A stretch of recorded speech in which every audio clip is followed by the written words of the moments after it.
Find the second derivative y double prime, or d squared y dx squared, for the function y equals sine x divided by cosine x plus 1.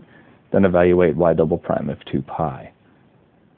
So y here is the quotient of two functions. We have the sine of x divided by the cosine of x plus 1. The first derivative, y prime, or dy dx, will therefore make use of the quotient rule.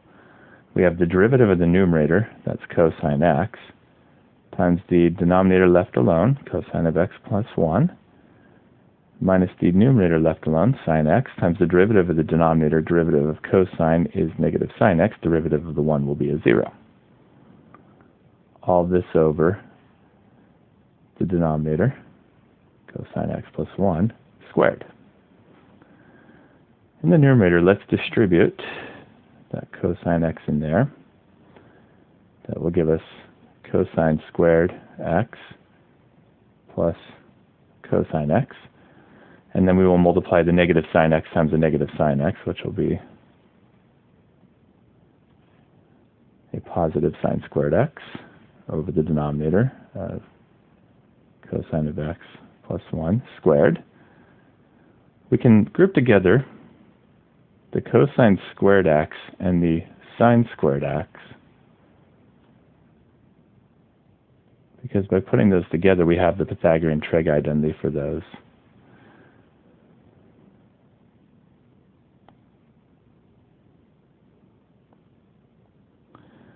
And cosine squared plus sine squared is a 1. So y prime, or dy dx, is equal to 1 plus cosine x. If we replace cosine squared plus sine squared with a 1 plus cosine x over cosine x plus 1 squared. Well, 1 plus cosine x and cosine x plus 1 are the same thing, so we can cancel this one in the numerator with one of these in the denominator, leaving a 1. So our first derivative is 1 over the cosine of x plus 1.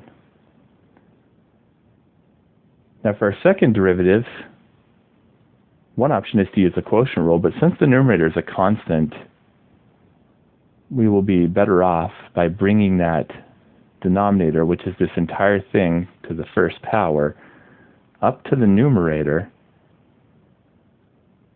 with the 1 in the numerator, which we don't need to write. And by bringing it up, it's to a negative exponent. And we just take the derivative of that, which means we start with the power rule. Our second derivative, y double prime, or d squared y dx squared, will be bring down the negative 1, leave the inside alone, subtract 1 from the power, it'll now be negative 2, and now multiply by the derivative of the inside. The derivative of cosine is negative sine, and the derivative of the 1 is 0. We can now move this to the denominator to make it a positive exponent, and you can see what's left in the numerator is a negative 1 and a negative sine x. If we multiply those, we'll end up with a positive sine x. So we end up with sine x over cosine of x plus 1 quantity squared. So it turns out the second derivative was actually easier to find than the first derivative. Sometimes that happens. There it is in its simplified form. Let's now evaluate y double prime of 2 pi. Y double prime of 2 pi means to plug a 2 pi in for each of the x's. We will have a sine of 2 pi over a cosine of 2 pi plus 1 quantity squared. 2 pi is the same location as 0 on the unit circle, so the sine of 2 pi, just like the sine of 0, will be a 0, and the cosine of 2 pi, just like the cosine of 0, will be a 1. So we have a 0 over 1 plus 1 squared. 1 plus 1 is 2, so 0 over 2 squared, 0 over 4, but 0 divided by any non-zero number comes out to 0.